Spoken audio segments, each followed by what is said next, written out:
السلام علیکم ناظرین، آج ایک نئی ویڈیو کے ساتھ میں آپ کو اپنے چینل پر خوش آمدید کہتی ہوں۔ آج کی اس ویڈیو میں ہم بات کریں گے بینکوں اور بچت اسکیموں میں سیونگ اکاؤنٹس، میوچل فنڈز اور سرٹیفکیٹ پر منافع حاصل کرنے والوں کے لیے بری خبر ہے۔ جو شرح ٹیکس پہلے وہ دے رہے تھے اس میں اضافہ ہونے جا رہا ہے۔ اگر آپ کا اکاؤنٹ کسی بھی بینک میں ہے یا قومی بچت کے اندر کوئی بھی سرٹیفکیٹ ہے تو آپ کو پہلے سے زیادہ ٹیکس کی کٹوتی کروانا پڑے گی، جو کہ آپ کو منافع پر پہلے بھی کروانا پڑی تھی۔ اس کے ساتھ ساتھ میں آپ کو بتاتی چلوں کہ آپ کو فائلرز اور نان فائلرز کے لیے جو ٹیکس ریٹ چل رہے تھے، جو منافع پر شرح ٹیکس وصول کیا جا رہا تھا، فائلرز کے لیے 15% تھا اور نان فائلرز کے لیے 35% ہو چکا تھا۔ اب اس کے اوپر بھی مزید اضافہ کیا گیا ہے۔ کتنا اضافہ ہوا ہے اور اب آپ کو 1,00,000 کیا اس کی سرمایہ کاری کرتے ہیں تو کتنی کٹوتی کروانا پڑے گی، صرف منافع کے ٹیکس کے اوپر مکمل تفصیلات سے آپ کو آگاہ کروں گی۔ اگر تو آپ میرے چینل پر نئے ہیں تو میرے چینل کو سبسکرائب کرنا مت بھولیے گا۔ اب میں آپ کو بتاؤں کہ جو اضافہ کیا جا رہا ہے یہ کیوں کیا جا رہا ہے۔ بیسیکلی حکومت نے فیصلہ کیا تھا کہ ہم ٹیکس والا جو طبقہ ہے یا جو سیلری لینے والے ہیں ان کو ریلیف دیں گے۔ ریلیف آپ نے شاید خبر سنی ہوگی کہ جن کی 50,000 تنخواہ ہے ان کو ٹیکس کی کٹوتی نہیں کی جائے گی،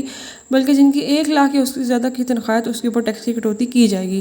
لیکن اس میں بھی انہوں نے ریلیف دیا ہے، تو انہوں نے ریلیف کو پورا کرنے کے لیے، اس کمی کو پورا کرنے کے لیے جو ریلیف دے رہے ہیں ان کے پاس آپشن نہیں تھی کہ ہم کہاں سے ٹیکس کی کٹوتی کریں، کون سا ایسا سیکٹر ہے جس کے اوپر ٹیکس کو لاگو کر کے حکومت اپنی آمدنی میں اضافہ کر سکتی ہے۔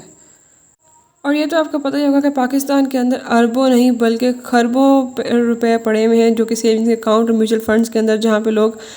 منافع حاصل کرتے ہیں اور بینکوں میں رکھ کے، خواہ وہ کنونشنل بینک کی بات کریں یا پھر اسلامک بینک کی بات کریں، میوچل فنڈز کی بات کریں تو گورنمنٹ سیکیورٹی فنڈ کی اگر بات کریں تو ہر جگہ پہ جو ہے خربوں روپے کے حساب سے پیسے پڑے ہوئے ہیں۔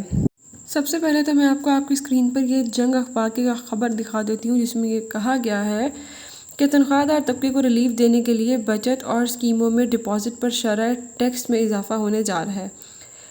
اب یہ خبر اپنی اسکرین کے اوپر دیکھیں اور مجھے بتائیے گا کہ IMF کی رضامندی سے تنخواہ داروں اور دیگر شعبوں کو ریلیف فراہم کرنے کی کوشش میں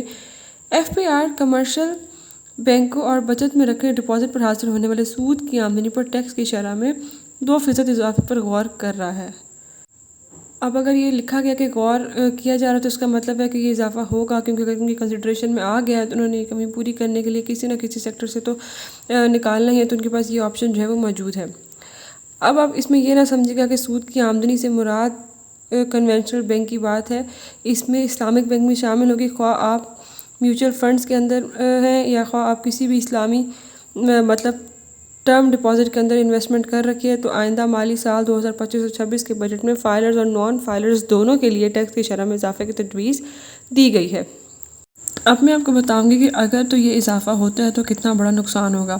مطلب وہ لوگ سپوز کریں جو 1,00,000 روپے کے اوپر پہلے منافع وصول کر رہے تھے 800 روپیہ، اب ٹیکس کی کٹوتی کے بعد ان کا منافع رہ جائے گا 750 روپے، 740 روپے، کیونکہ ٹیکس کی کٹوتیاں مزید ہونا شروع ہو جائیں گی۔ اس کے علاوہ وہ جو بڑی فرمز ہیں یا جو کمپنیز ہیں، obviously وہ بھی اپنے جو پیسے ہیں وہ انویسٹ کرتی ہیں بینکوں کے اندر، تو جب بینک پروفٹ نہیں دے گا تو وہ جو اپنے پیسے ہیں ان کو نکلوانا شروع کر دیں گے۔ جب ان کو ان کی مرضی کا منافع نہیں ملے گا اور ٹیکس کی کٹوتیوں کی شرح میں بہت زیادہ اضافہ ہو جائے گا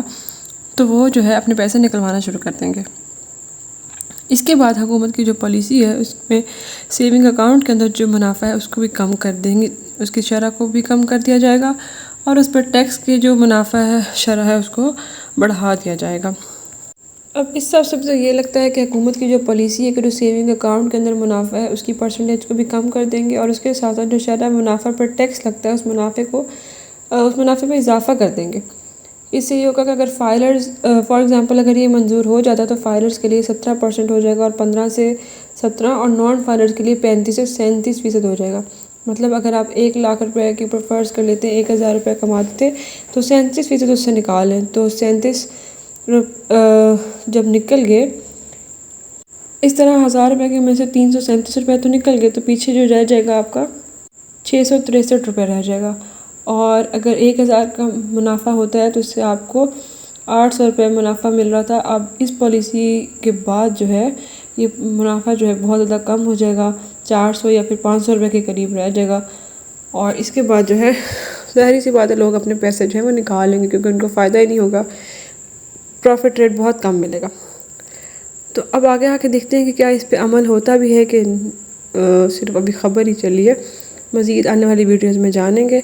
اگر آپ میرے چینل پہ نئے ہیں تو میرے چینل کو سبسکرائب کرنا مت بھولیے گا۔ ملیں گے اگلی ویڈیو کے ساتھ۔